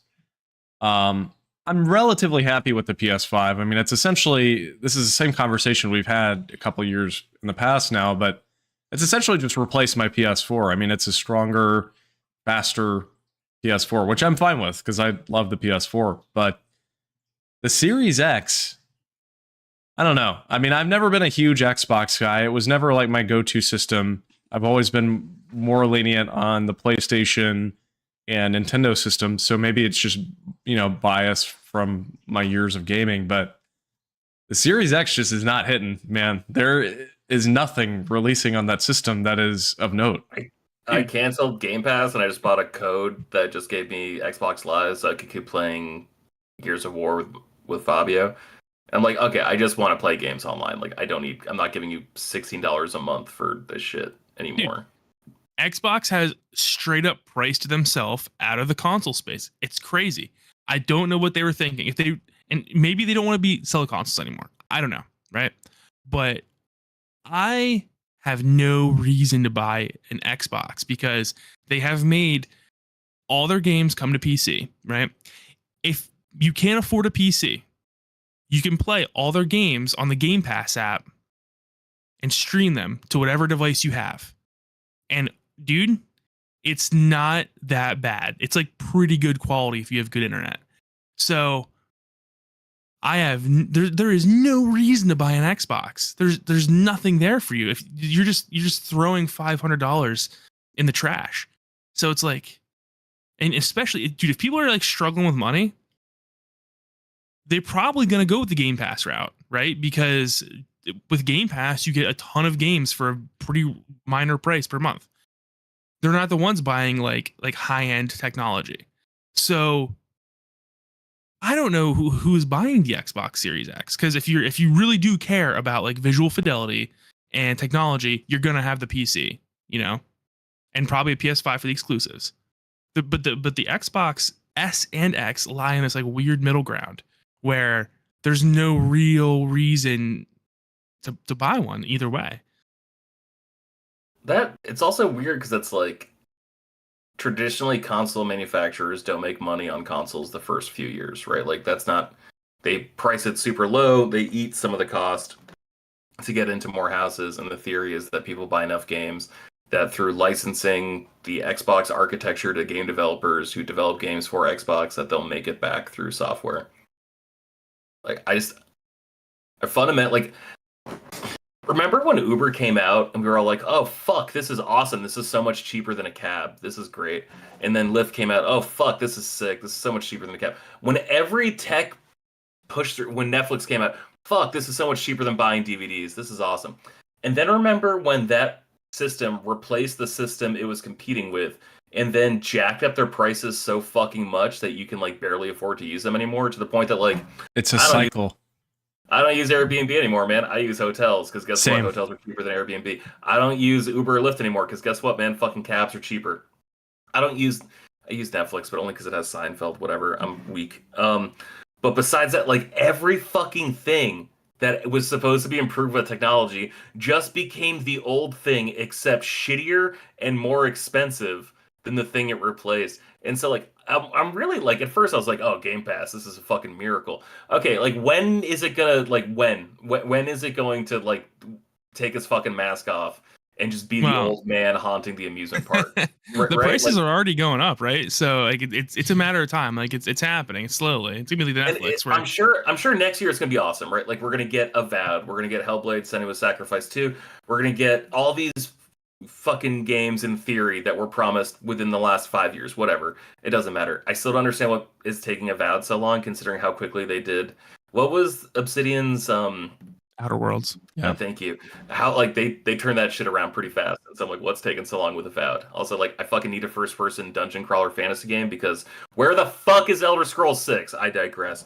Like I'm just waiting for the shoe to drop. Like at least with PlayStation, they have all these games, so I fundamentally don't understand how PlayStation Plus operates. But like a lot of the games are just like first party, like, oh, Siphon Filter is made playable on PlayStation 5. I'm like, okay, like you own that game. I understand why that's here. It's a lot of games that they own or like associated directly with the PlayStation brand. And then with Game Pass, it's just like, oh, here's this fucking game you never heard of that just showed up and is here. It's like, all right, like, so pretty soon you're telling me Game Pass is going to be $30 a month. And then I'm just like, I bought a physical copy of Starfield just so I could delete like cancel my Game Pass subscription. Like that's like I'm fucking done. That's 4 months of Game Pass. I'm like, okay. I haven't had a Game Pass subscription in like almost a year now at this point, and I've actually this is weird, but I've reverted back to the point where like I'd rather just buy the freaking game. Yeah. Because I think everyone's so tired of subscriptions. Well, absolutely. And like I'll subscribe to Game Pass, I'll play Light Sim. I'm not going to play the other 150 games. I'm never going to play them. No. Well, there's no value. Like if you get Forza Horizon 16 or whatever the fuck it is, and like, oh, cool, it's free. Like, well, it's free. I can just play it whenever. Like, I didn't pay for it. It's like, well, actually, you've been paying for it for the last 3 fucking years, is what you don't realize, and you're gonna be paying for it for the next 10. But whatever. But it's like, there's no urgency. There's no like sunk cost fallacy at that point, right? Like the reason everyone played Spider-Man 2 within a week was because it cost them $70 fucking. I'm like, okay, I want to see if my investment was worth it or not. Yep. I know I'm an outlier because I haven't finished it yet, but most of America who has spoiled the game for me on Twitter played it within the first fucking 7 hours, I guess, of that game being released, and like shared a bunch of shit I wish I hadn't seen. But like, it's because there's like there's a supply issue. There's like a scarcity there that just doesn't exist fundamentally on Xbox. By the way, just for clarity's sake, and we may all be in the same boat. I don't know about you, George, but not only do I not have Game Pass, I don't have like the collection stuff on PlayStation Plus either. I've only got like the basic tier, and frankly, the only reason I have that is so I can get the cloud saves. I have no interest anymore in like either of those platforms. I have PlayStation Plus Premium because I play so many old games. Like that's why I actually use it to play like Infamous 2 and shit like that. Like I do the cloud play, but I was paying for both, and I'm like, no, I refuse to pay for both. I'm only going to pay for one, so I just settled on PlayStation. You know what drives me nuts though about the PlayStation Cloud Save thing is how erratic and non-consistent it is. It doesn't work. When I close a game on Steam, dude, it uploads like that immediately. When I close a game on PlayStation, sometimes they automatically upload my saves and sometimes they don't. The amount of times I have to go up and turn my old ass PS4 on to upload a save is like ridiculous, man. And I lost my Dragon Age Inquisition save because I wanted to go back and play the DLC. Completely gone, dude. That save is gone because I changed PS4s and it never uploaded the save. And I'm like, when I bought Ghost of Tsushima on PlayStation 5, I like downloaded a save. It wasn't the most recent save for Ghost of Tsushima. So I like downloaded, I was like, okay, let's auto pop that platinum, baby. And then like 8 trophies popped, and I was like, what the fuck? So I had to like go find my PlayStation 4 in my basement, dig it out of the box, dust it off, make sure it still worked, find my PlayStation cloud save, upload it to the cloud. It's just like, okay, it didn't go there. Okay, now I can do it. And then so there's like a 12-hour delay between me popping my first trophies in Ghost of Tsushima 5 and popping like the last 30. And I'm like, okay, it's not a big deal, but like, what if I sold my PlayStation 4 and didn't have access to this anymore? Like how is this the service you're bragging about if it doesn't fundamentally work the way everyone who has it would expect it to work? Yes. And I will say this, to Xbox's part, I could be wrong, but I believe all the cloud save stuff on Xbox is totally free, and it works just like it does on Steam. Yeah. So good. I remember making fun of Xbox when they were talking about smart delivery for their games. I was like, that's so fucking stupid. Like, that's just like on Mad Men when they're like, it's toasted. It's like, well, everyone toasts their tobacco. He's like, no, but you're the only one saying it, so it's toasted. It's different. I was like, that's so fucking dumb. Like, of course this is gonna how it's supposed to be on PlayStation. I didn't know for the first 2 weeks I was playing Call of Duty Black Ops Cold War that I was playing the PlayStation 4 version on my PlayStation 5. Even though I remember inserted a PlayStation 5 disc, it still downloaded the PlayStation 4 version. I'm like, why the fuck would you do that? Like, why? Like, and I had to like take my hat off. I'm like, all right, Xbox, like, good job. Like, I didn't know it's not a given. You're totally right. You nailed that. There should be some ssort of check and balance here. So seriously. Alden in the chat, Switch is the best console. I think we've all settled on. That's right. So Yeah. Alden in the chat had a few things. He said another thing to consider is that Microsoft. This was earlier when we were talking about development times and stuff like that. Microsoft only this year gave the go-ahead to not have games running on Series S at launch. That probably held back a lot of third-party games. Plus, it always takes a lot of time to learn how to develop for different systems. And then he said he has PS Plus Premium because he bought it last year for 4 years at like $80 a year around Thanksgiving. So that's really good. That's like half off makes sense. But yeah, that is true on the Series S front. So, because I know, is it Baldur's Gate or something like kind of held them back, and that's why it's taken them so long to release it on Xbox, is because they were trying to figure out how to get it to run on Series S. Yeah, I think so, because that was a mandate, right? That it had Yeah. to run on both. I like understand the Series S. I wouldn't have called it Xbox Series X and Series S. I would have done like I would have brought back like Xbox Arcade. Remember, like not Xbox Live Arcade, but like the Xbox Arcade where it was like the 2 gigabyte or 4 gigabyte hard drive Xbox that was significantly cheaper than like the Pro or whatever they did all those years ago. Something like that. And just like, hey, this is like really good casual shit. By the way, one thing my last note here for PS5 and Series X this past year, one thing we have not brought up is the fact that they launched PSVR 2 on PlayStation 5 in February or March. And February. I do not hear a single person literally ever talk about PSVR 2. I bought one. It got delivered here on launch day. I played 6 hours that night of it because there was a Star Wars game. Tales from Galaxy Edge Enhanced Edition. good game. Yeah, haven't touched it since that day. I have been meaning to go back. I have a week off between Christmas and New Year's from work. I intend to just play VR games because I need to justify that purchase. I got Horizon, I've got Moss 2, and I've got that Star Wars game to finish. Yeah, I'm sure. I mean, I know the hardware itself is great, but frankly, it seems kind of like another dud, to be honest with you, from a sales perspective. I mean, I just literally never hear anybody talk about the thing ever. Sony needed to dump some support. It's like the Vita, dude. They didn't make any other developers make any games for the Vita. They were worried about losing money. I mean, like you made the fucking product, you got to support it. Yeah. Stop letting things die. It's ridiculous. What's amazing though is that the PlayStation Portable is like not in stock anywhere. Like it's constantly selling out. I like get notifications from Horde64. They're like, there might be a few units at Best Buy. If you want one, you should jump on it. Like I can't believe that thing is selling so well. I wonder how many people are buying it to be a remote play device and how many people think it is a portable PlayStation 5. Dude, that's what I was wondering. I love, by the way, the fact that thing, for those unaware, can only stream PS5 games to it. It's weird that you can't stream the PS Plus cloud games to it. I don't understand that at all. They said that's coming in the future. I love the fact... Weird thing not to have their day one. Agree. I love the fact that thing has an airplane mode. Just absolutely useless feature. Literally no use for that feature at all. And it has an airplane mode. That must be some old OS that they're running on it then. Probably. It does run Android. It's an Android-based system. Yeah, I don't know. I haven't heard much about that thing either, aside from the fact that most reviews I've watched have been very like, you probably don't want to buy this. Sorry, I wouldn't be surprised if the people that are buying it are the ones that are trying to review it on YouTube, just to say that they have it and they're reviewing it. Because, I mean, like, I watched, and this guy, Coach Wolf Den. He does a podcast with beat 'em ups, which is actually ending.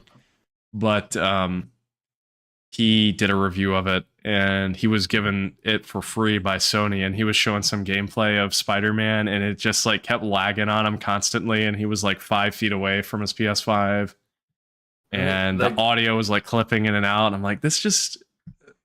The IGN review was really optimistic, and I really love that review because it's written by their editor, Seth Macy, who lives in Maine.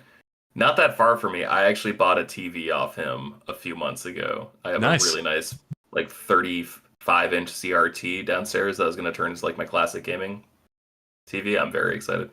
But he like had nothing but nice things to say, and he was just like walking in, like I know his town that he lives in. He was just like walking around town. He's like, yeah, I went to like the cafe and like connected to their Wi-Fi and was able to play. He's like, yeah, there's no way to like input a password basically, so like you can only do it on like free Wi-Fi. And I'm just like, oh, that's kind of fucked up.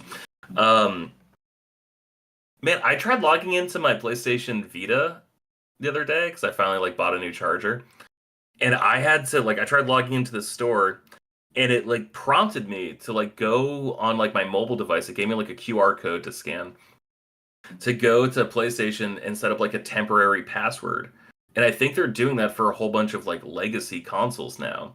And so I wonder if that is part of like the PlayStation Portable as like a workaround for like logging into like these external networks for PS Portable. But I have no idea. Maybe. Coach, you're our biggest Xbox evangelist. You've been kind of quiet. What's your interpretation of the state of affairs for Xbox? Well, remember in the last 2 years, they've been buying up all of these smaller developers, and what I haven't really seen much as far as releasing. It's just quiet on their end. They're banking on the subscription service and being able to play their older games from the 360 and Xbox One era.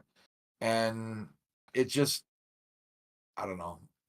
Most of my play, like 99% of my play, is either PS5 or the Switch. I don't have a love for Halo anymore because it's not the same developers. They're gone, right?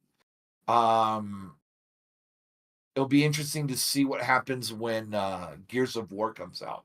What are they going to do with that franchise? You know, what are they going to do next? I will say you're right, Coach. I mean, clearly they're banking on the subscriptions. Seth, you mentioned that earlier. I mean, it doesn't really seem like they're focused on selling the consoles, and they haven't been for years at this point. But I will say this, like from an exclusive standpoint, from a game standpoint, I haven't played the game, so I can't really talk about the quality, but I'll just say this. If you had told me in January that Starfield was not on the Game Awards Game of the Year nominees list, I would have been shocked because like that was their thing. That was like the game that they had this year, and I think that game got robbed, to be honest. Like I don't know how Super Mario Wonder got on, to be honest. Like it's a delightful platformer, but Game of the Year, I don't think so. And honestly, everyone got pretty fucking quiet about Tears of the Kingdom pretty fast too. Yeah. Like there's so many videos of people putting together just like automatic death mecha Rube Goldberg machines, and that's great.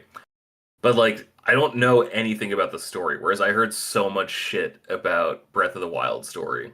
And I don't know anything that happened. I don't even know if Ganon's a villain. I assume he is in Tears of the Kingdom, but like I don't know. The way everyone was talking about, like, no, you can actually just like go see Ganon right away if your balls are big enough in Breath of the if your name's Wild Seth. or whatever. If your name's Seth, if your name's Coach Seth, and you're the child of Coach and Seth, and you're the bravest boy who ever lived, yeah, you can go fight Ganon immediately. But I don't know what the fuck happens in Tears of the Kingdom. And like, has anyone else played Super Mario Wonder? Am I alone? I think. Yeah, I played it. Yeah, I guess 3 of us have. I think it's like a B+ game, right? It's good. Yeah, it's good. I don't game of the year. Love it. Game of the year. I don't know. I don't think so. Yeah. But the thing is with that whole Game of the Year thing, it's like, I don't know. I don't get into it anymore like I used to. But it's just like no one talks about entertaining show to save his life. Come on. I think the thing is though, Xbox like days, those were fun. Oh Lord, yeah, live performances and Doritos and what was the drink? Mountain Dew, you know. To me though, I mean, the reason I bring it up, not just for the Game Awards, but I don't really hear anybody talking about Starfield at all, and that was like one of the most hyped games of all time, supposedly, according to Microsoft. Listen, and this drives me nuts, dude, because Bethesda has a formula, and they made a game that is completely antithetical to their formula. They use procedural generation to generate terrain, and then they go back and meticulously add in lore and little pieces of things all over to create stories in that terrain, right? You can't just cut out that second part and like expand that over all these planets. It doesn't work like that. The reason people love Elder Scrolls and Fallout is like the little stuff, dude. Like me and George were talking about like all these like bits of lore that like they're not part of the main like Skyrim and Elder Scrolls experience. You have to look for this stuff. That is the magic of the Elder Scrolls and Fallout formula. And they didn't do it with Starfield. They didn't. I mean, it's like people. The number one thing people were complaining about with Starfield was how empty everything was, and it's like that is not, dude. You can't take 15 steps in one of these other games and not find something cool. That's That's exaggerating. Yeah, but yes. That's fundamentally not true. Like, Skyrim feels like a fucking Fallout game. Like it feels like the end of the world in Skyrim.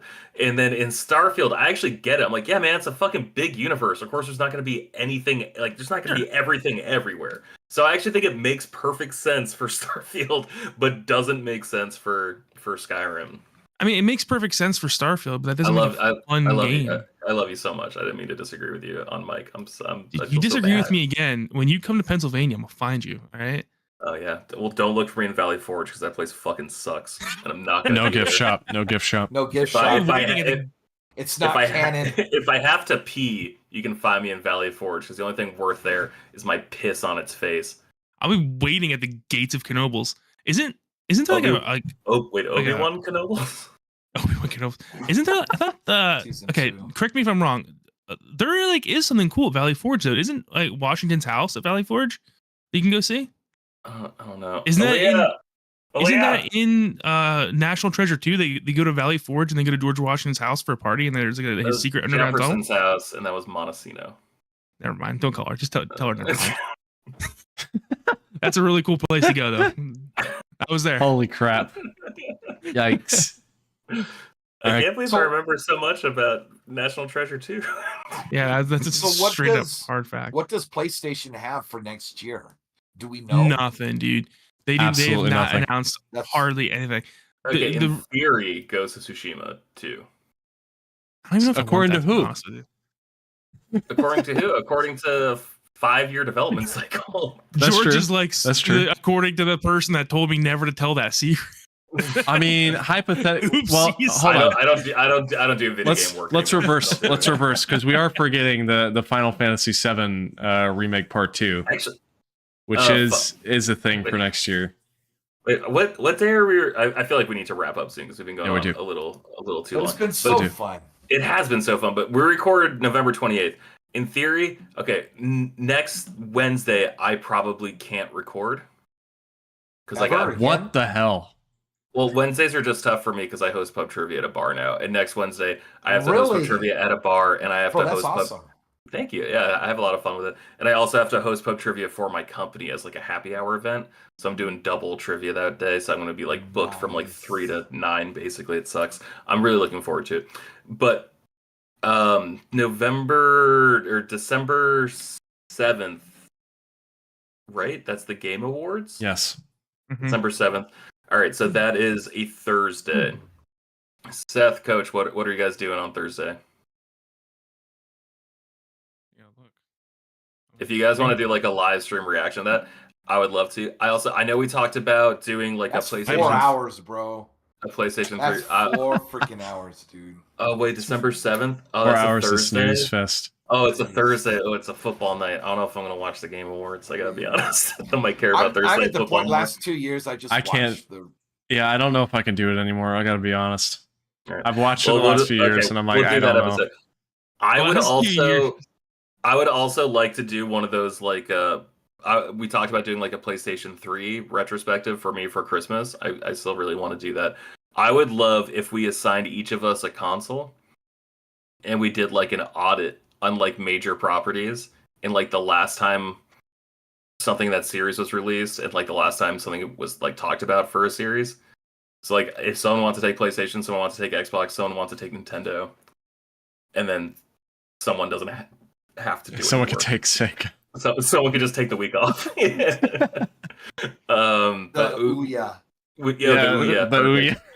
Yeah, let us know what's up with Apple Arcade. Would you guys be interested in doing that? Do you think that's like a fun exercise? Just because we could like figure out like, okay, last Hellblade game was 6 years ago. Where the fuck is Hellblade 2? That's a good question. I think that's really yes. Before we wrap up, can I answer Coach's question that I prepared really quick? Coach, what's your question? Ask it. Actually, not really quick at all. So my question that I didn't think that I asked to the chat, our group chat, is for newbies into RPGs, right? And specifically for action RPGs, because Xenoblade Chronicles is an action RPG. What are games that you can play that will get you ready for that? Because there's just so much stuff going on at the screen. It can be just very triple overwhelming for Do you want some Okay. people. Do you want So action RPG now or I understand where you're coming from a or little bit. JRPG? Right. Because the first Okay. time he asked this question, it was JRPG. Yes. Well, Xenoblade is a JRPG. Now I Yeah. understand your issue with Xenoblade a little more. So, Coach, here's what I'm going to tell you. Okay. There is no game that can prepare you for Xenoblade. It is an absolutely unique experience that is almost equivalent to an MMO RPG because it is a game that utilizes old school rules for RPGs like tank, healer, DPS, and it sticks with them. If you don't have a correct party setup, you're going to be absolutely decimated. That being said, there is a couple games that I can give you that will prepare you in an RPG sense for Xenoblade, but Xenoblade is naturally like a very extremely complicated RPG. What I was wondering was why Xenoblade? Why is Xenoblade your end goal that's on your radar for No, like it's not fulfilling really my experience? end goal. It's just that there's 4 games. I count the second one, right? They sold it as another cartridge, but there's 4 games on the Switch. 3 was on sale for Black Friday, so for like $20 off, right? So it was just like thinking about like I do want to try to attempt this series, but I don't want to attempt it and be just like, what the fuck is going on here? You know what I mean? Yeah, so I would go as far as to say like the Xenoblade games are so complicated that they're not even fun for the first 10 hours. They're not. Because like the there's this really incredibly deep combat system, right? That does not they feed you breadcrumbs because it's so complicated and you can't utilize it to its full effect until you're like significantly pretty far in. Okay. And if you don't really so here's what I have for like starter RPGs, right? And I put a lot of thought into this list. Okay. So if you're looking for old school Final Fantasy starter or old school RPG starters, I put 3 of them to get you started in like the way like a lot of people got started.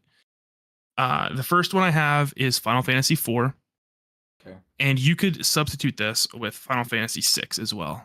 People like either of them more than the other. Which is 2 and 3 in America. Right? Not since the 90s, but yes. Okay.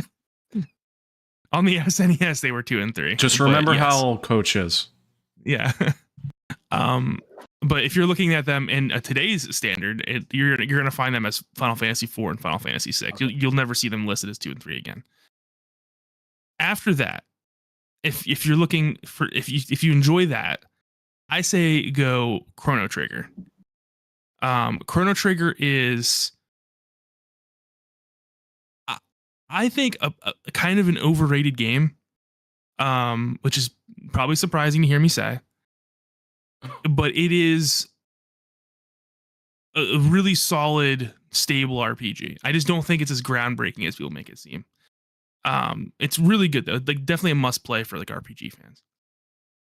If you're looking for something more modern than that, the father of all modern RPGs, obviously, Final Fantasy VII. Almost Awesome. everything comes from that. Super Mario RPG is a good pick, especially if you're into like the Mario. It's a little odd in my opinion, but like it's a pretty solid RPG pick. The other one that I thought that I picked specifically for you because I know how much you love the system is Golden Sun, the GBA game. Okay. Golden Sun has everything for a classic JRPG experience. It was on the Game Boy and it was on the Game Boy Advance. I And think it's the first one. So you already got it. It's fantastic. Okay, so now we're moving on. Dragon Quest 11 is a game that came out I think 4 years ago, and all the Dragon Quest games are bare bones, grassroots JRPGs. Okay, there's no like real fancy mechanics to them. There's no like, they're straight up. What's up, George? Dragon Quest 11S Heroes of an Elusive Age or whatever. That game is currently on sale right now on Yes. PlayStation Network, and I think maybe the eShop. It's very good. The benefit that you have, the reason I say Dragon Quest 11 and not the other ones are extremely hard. They're extremely hard, and you have to grind a lot. Dragon Quest 11 itself is a more modern take on the Dragon Quest formula, where it's easier, it's got a good story, and it reminds me more of like a Legend of Zelda type art style. No. Actually, you know what? Scratch that whole last statement. That's not true at all. I think It's also 150 hours long. yes, you don't have to complete the whole thing. That's perfect, Coach. That's just like your dick. Your dick is also 150 hours long. Okay. Now here is the final recommendation I have for you for this. If you really want to do this, Final Fantasy 12 is the closest. Had a feeling.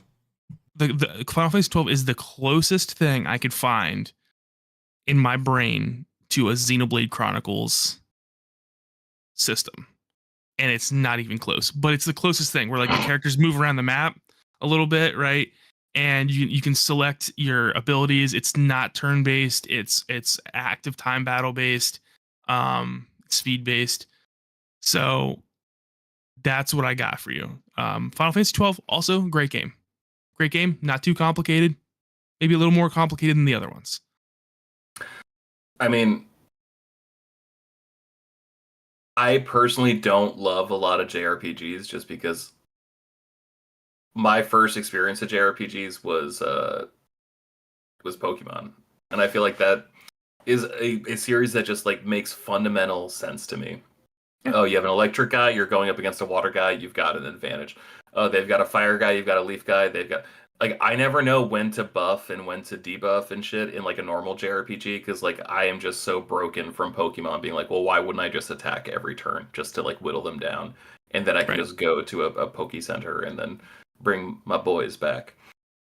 That said, few games have enamored me completely as Final Fantasy 16. So good, dude. So not good. Not a JRPG. No.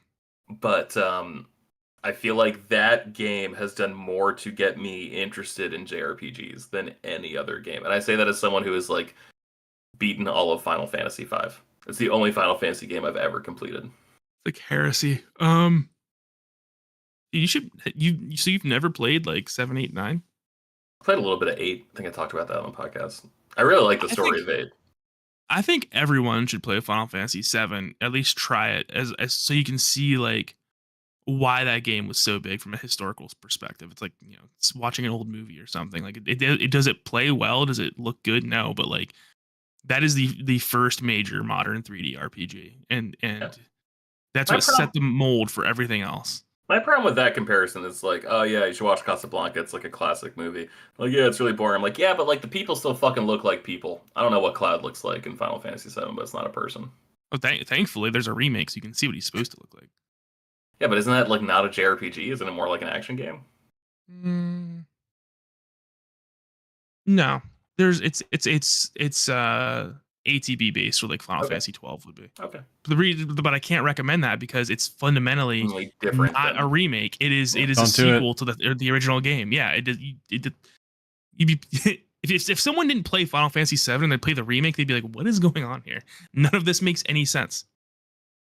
Sure. So it's vital to play original Final Fantasy 7 before playing the remake. Yes. Yeah, because dude, like, it's not a remake. That is a straight up lie. It's not a remake at all. It's a sequel to the original, supposedly. Or we're not really sure if it's this is a massive spoiler. I can't really talk. When you think about the subtitle of the game, it kind of makes sense when you like consider where the plot goes.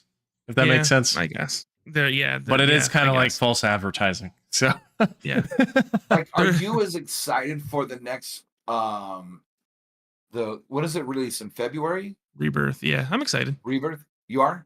Yeah, I remember when they announced the remake at what was it, 2014 when they announced it? I think so. No, it was 2015 or 2016 because I was dating my girlfriend at the time. You were like I was in Boston. So hyped. Oh yeah, dude. I've never seen you more hyped. Oh yeah. I absolutely lost my mind when Final Fantasy 7 remake got released. Well, that was the same E3 as Shenmue 3, right? Yes. Sounds right. Yeah. Crowdfunded. Yeah. Crowdfunded. And everyone At least it actually came out, unlike Knights of the Republic. What I can know, you do? dude. Yikes, oh my dude. god. How do you Yikes. mess that up, man? I don't know. You give it to Aspire. That's how you mess that up. A team that's unqualified. Yeah. Yeah. All right, guys. Well, let's wrap it up there because we've been going a while. So if you have made it this far, you probably already know all this, but we can be found on basically any podcast service. Of course, if you're listening to us on a podcast service, you can also find us on YouTube where you can watch our video, see our faces, see Seth's beautiful mustache, and Coach's Cowboys hat, George, your Carhartt beanie. Yeah. Also, Coach's 150-hour-long dick. Yeah. That's right. So you can find the YouTube edition of the show at bit.ly/frameskip live. So bit.ly/frameskip live. And of course, you can follow us on social media. We are at frameskippod on pretty much everything: Facebook, Twitter, Instagram, the whole ordeal. We are individually on Twitter. I am at Austin J. Eller. Seth is at Seth the 90s Kid. And then don't follow him. Don't follow him. And then George is at Shortbox Summary. So I plan to release at least one episode before the end of the year. I can't remember the last time I did a Shortbox Summary episode. I've been drowning in work. So what can you do? Well, make it happen. Make it happen, George. Tell work. Look, guys, I got to record this comic book podcast. I'm sorry. I got to make it happen. The people are demanding it. True. So if I don't explain what happens in this 25-year-old comic book, no one else will. God forbid they actually read that comic book. No, it's too hard. There aren't enough pictures. There's too many words. I need to step in and help them out. Oh, Lord. All right, guys. Well, thank you all for tuning in, and we will be back next week with whatever the hell we'll be talking about. So in the meantime, adios. Take care, everybody. Mooch.